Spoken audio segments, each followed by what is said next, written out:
auspician este programa.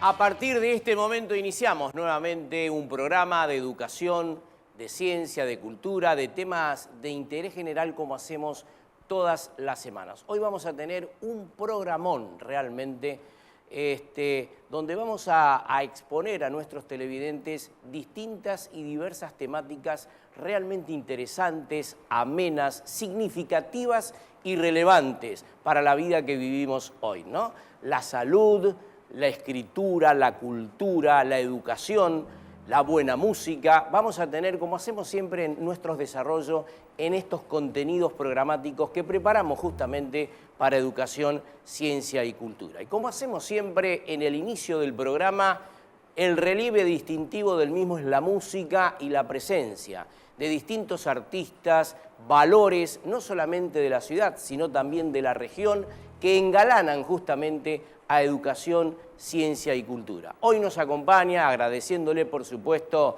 la presencia en nuestros estudios de Marcelo Ledesma. Marcelo, gracias por estar con nosotros en el programa. Bueno, vamos a presentar también al guitarrista. Vicente Chino Prada, compañero de De lucha, de caminos en la música. Por tal motivo, con esta presentación entonces iniciamos con buena música, una buena, muy buena voz de Marcelo Ledesma.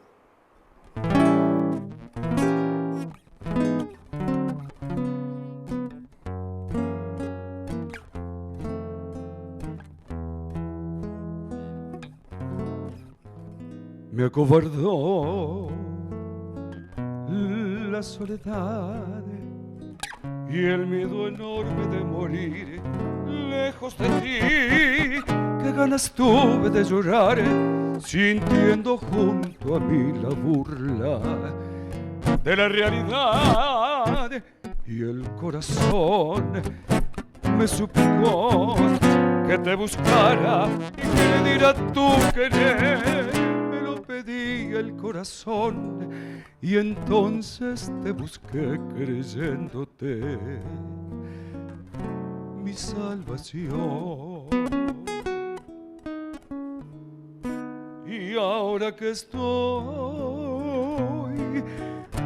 frente a ti, parecemos, ya ves, dos extraños. Lección que por fin aprendí. Cómo cambian las cosas, los años. Angustia de saber, muerta ya la ilusión y la fe. Perdón, perdón si me ves lagrimear. Los recuerdos me han hecho mal. Palideció la luz del sol al escucharte fríamente conversar. Fue tan distinto nuestro amor y duele comprobar que todo terminó. Qué gran error volver a ver para dejarme destrozado el corazón. Son mil fantasmas al volver, burlándose de mí las horas de este muerto ayer. Y ahora que estoy frente a ti, parecemos, ya ves, dos extraños. Lección que por fin aprendí. Cómo cambian las cosas, los años. Angustia de saber, muerta ya la ilusión y la fe. Perdón, perdón si me ves lagrimear. Los recuerdos me han hecho mal.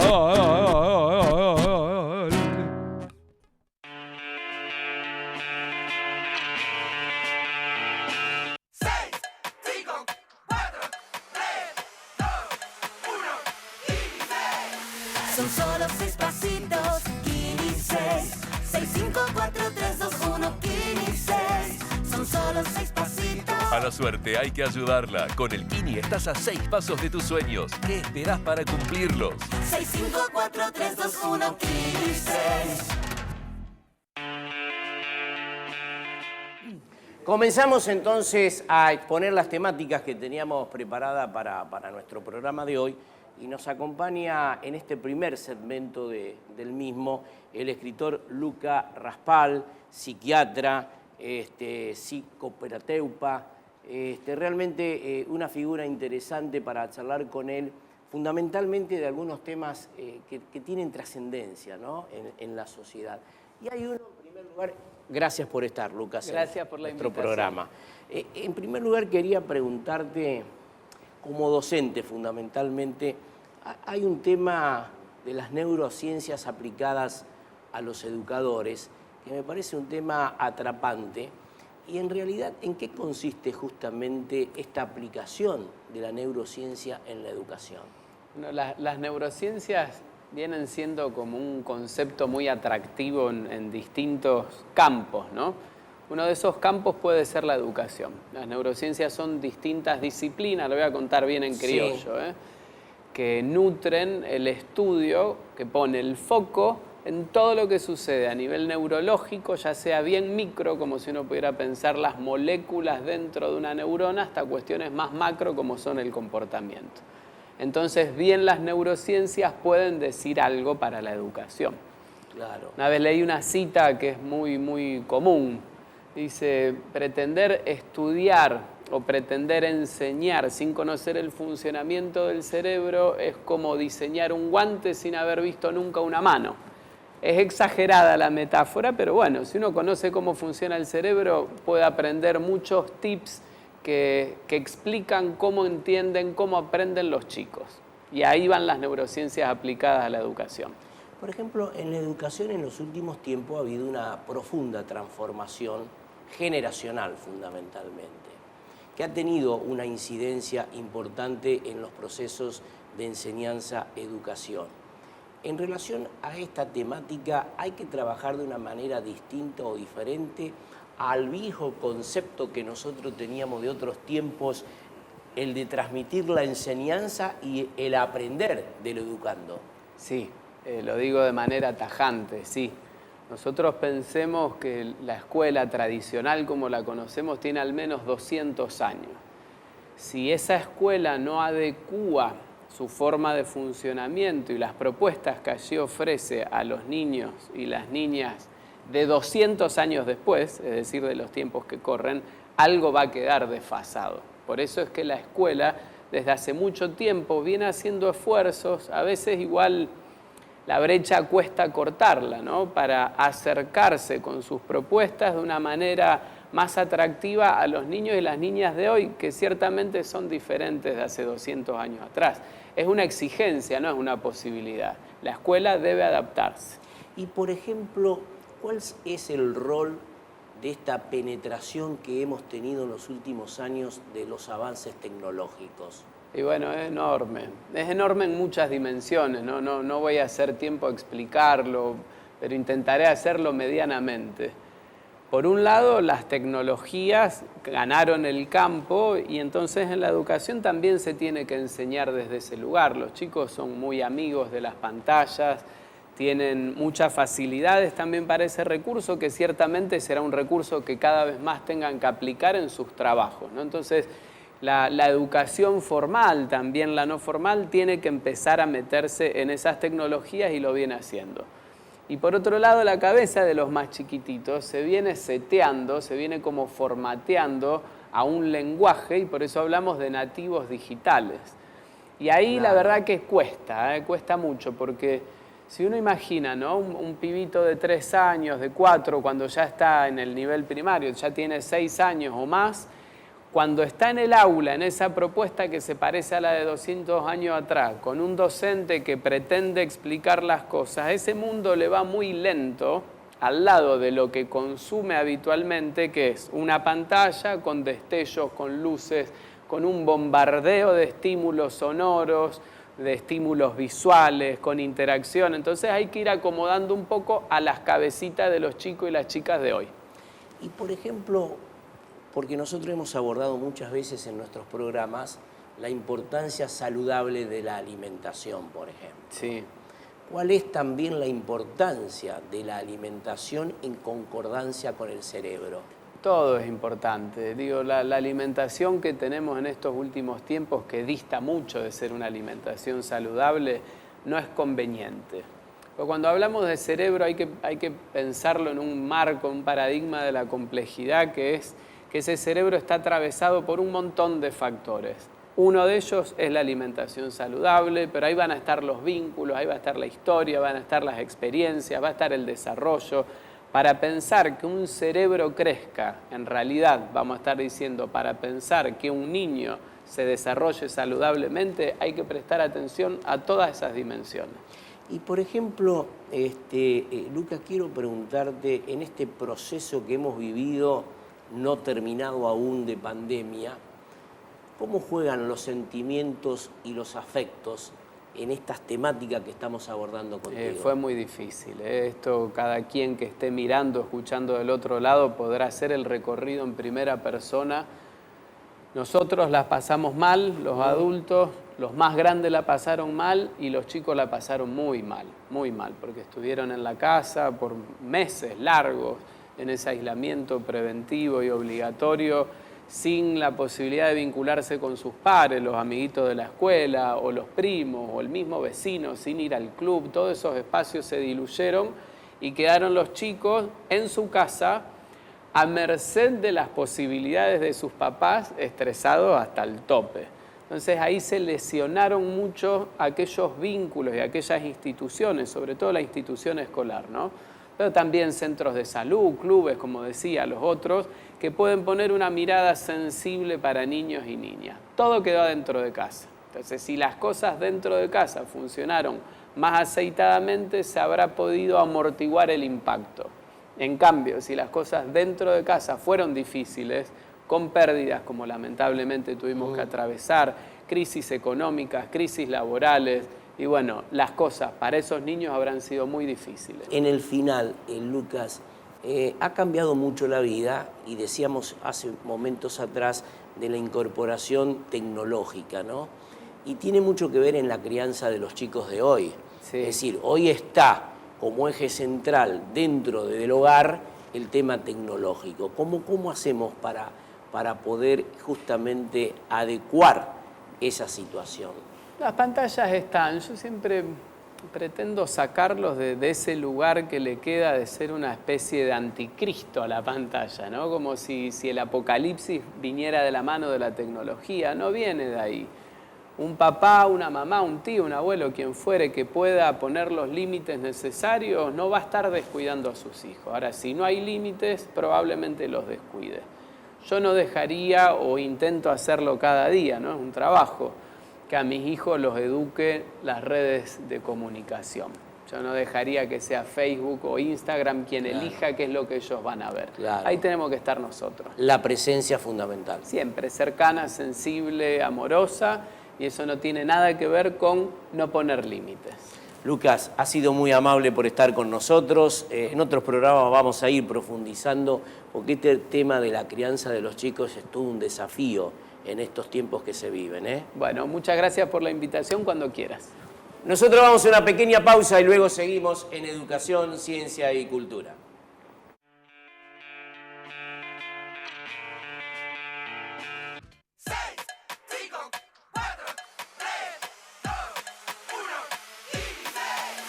Son solo 6 pasitos, 15. 6, 5, 4, 3, 2, 1, 15. Son solo 6 pasitos. A la suerte hay que ayudarla. Con el Kini estás a 6 pasos de tus sueños. ¿Qué esperás para cumplirlos? 6, 5, 4, 3, 2, 1, 15.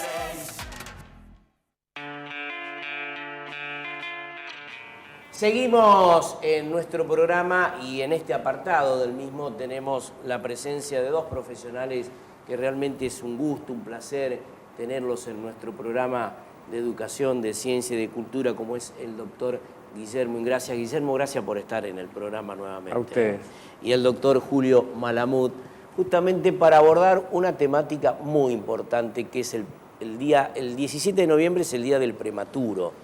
El doctor Guillermo Ingrassia recién me decía algo que es muy importante, ¿no? No se celebran justamente las enfermedades, pero qué importante es abordar esta temática, Guillermo.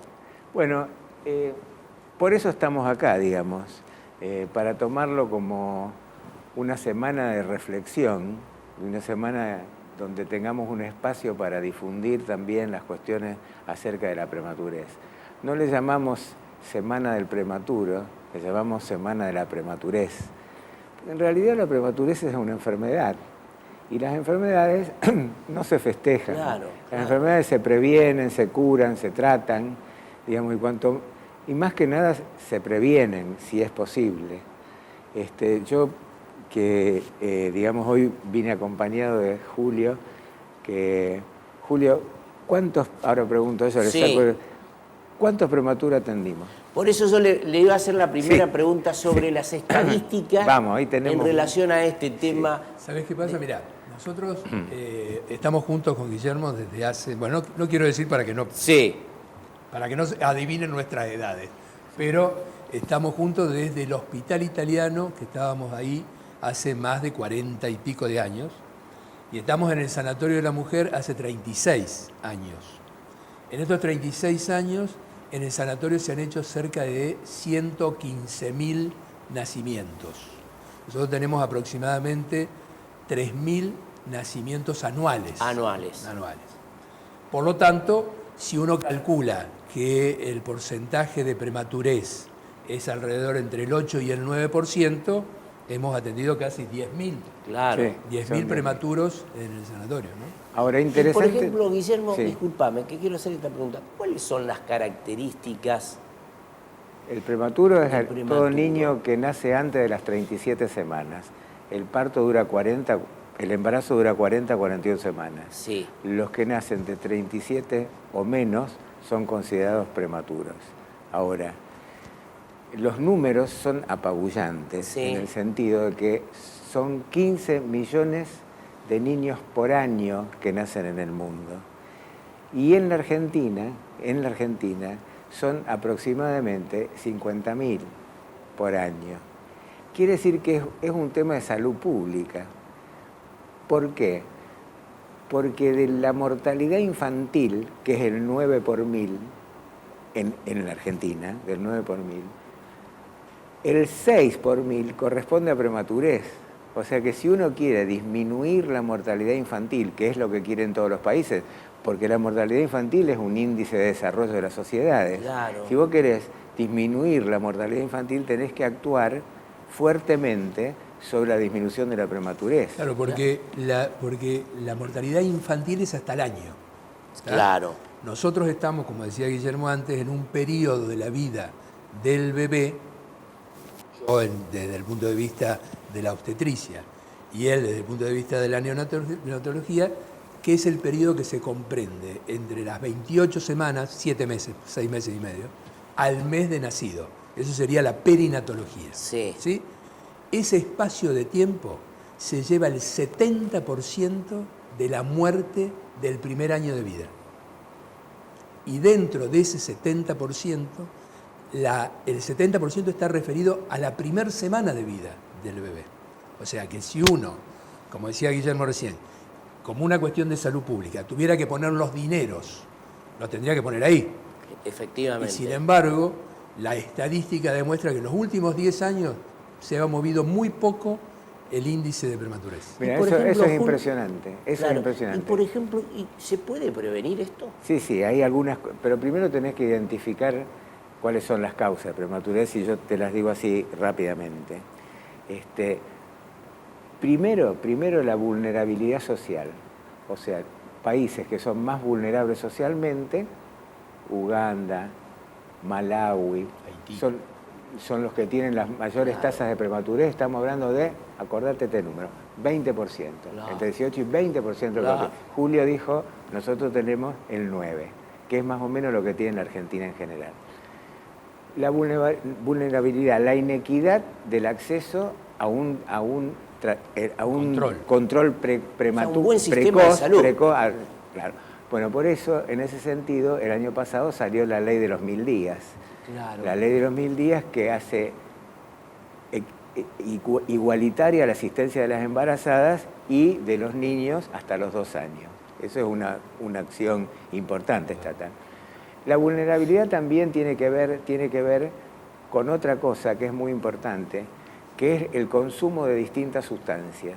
Eso está muy en aumento en el mundo: tabaco, alcohol y otras drogas. ¿Y alimentación, por ejemplo? Obviamente hablamos de las vulnerables, De las madres mal alimentadas. Claro. Cuarto punto. ¿Iba por el tercero o el cuarto? Sí, tercero. Bueno, no importa. El tercero, fundamental. Lo extremo de las madres, de la edad de las madres niñas de 13 años tienen más prematurez que las madres de 24. Y las mayores de 35, que ahora es muy común, Julio tiene más de 35 que de 25. Claro. El sanatorio es una característica de los sanatorios privados de Rosario. Sí. El porcentaje, digamos, el término medio de nuestra población tiene arriba de los 30 años. Y tenemos pacientes de 50 años, de 52 años. Pacientes que, por otro lado, muchas de ellas han requerido tratamiento de fertilidad. Claro. Y eso también las vuelve vulnerables en algún aspecto. Entonces, hay riesgos que uno puede muchas veces prevenir y riesgos que no. Esta cuestión de la cuestión social, ojalá pudiéramos, ¿no es cierto? Sí, es decir, eso, nosotros, por ejemplo, en las maternidades públicas hay, digamos, menores que estas pacientes que estoy hablando, pero también hay mucho porcentaje de prematurez. El otro tema es el medio ambiente. El medio ambiente, Fundamental. estamos en la zona fumigada por excelencia. Entonces, nos sentamos con una mamá embarazada que diga, por ejemplo, tengo miedo de tener un bebé prematuro. Entonces uno le dice, ¿dónde vivís? Acá en Callao y Catamarca, 8%. Otra mamá, tengo miedo de vivir, tengo miedo de tener un parto prematuro. ¿Dónde vivís? En la zona rural de cualquier localidad del centro santafesino. 16%. Es el doble. El doble. Claro. Y lo último, bueno, hablamos de la fertilidad, no, porque la fertilidad lo que trae, no sé si ustedes han visto en la calle, la epidemia de mellizos.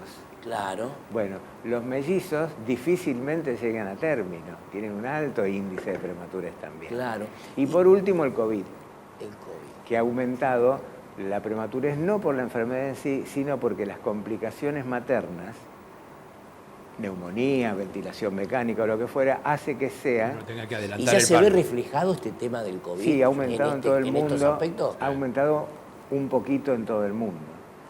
Pero claro, hay una prematurez médicamente realizada. Provocada por el médico para evitar el riesgo que significa, digamos, lo que decía Guillermo, la paciente que tiene una dificultad respiratoria muy extrema, tal vez sacándole el bebé, le mejora su capacidad respiratoria. La mujer que tiene hipertensión es inmanejable, entonces eso hace que tenga que nacer antes el bebé. Claro. Ahora, fíjate vos, que la prematurez no descendió. O sea, aumentó en los últimos 10 años casi 10%. O sea, se fue de 8 a 9. Vuelvo al número. Uganda, Malawi, algunos países africanos, 18, casi 20. Argentina, 8, 9. Entonces uno dice, pero está en relación con el nivel socioeconómico del país. Estados Unidos, ¿cuánto tiene? 12. Claro.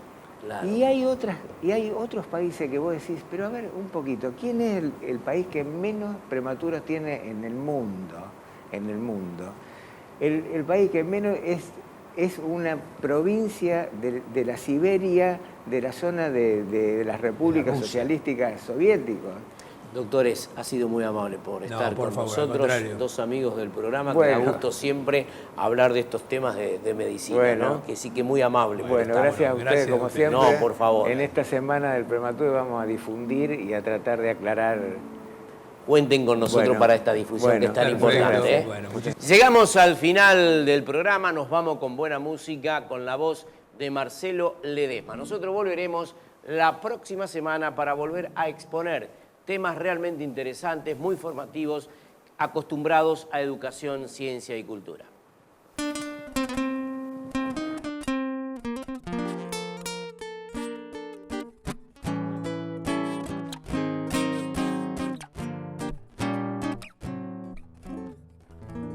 Esta noche de copas amigos tengo ganas de echarme a llorar. Me lastiman las notas del tango que muerden mis penas en este lugar. El alcohol no consigue alejarme de sus ojos y mi soledad. Esta noche de copas amigos me aturden las ganas de echarme a llorar. Me acusan las cosas mías ya muertas y su voz ante mi puerta suplicándome piedad. No supe reconocer mis engaños tras el paso de los años y hoy yo lo extraño más que nunca. Lo juro, la iré a buscar como loco, destrozándome de poco hasta poderla encontrar.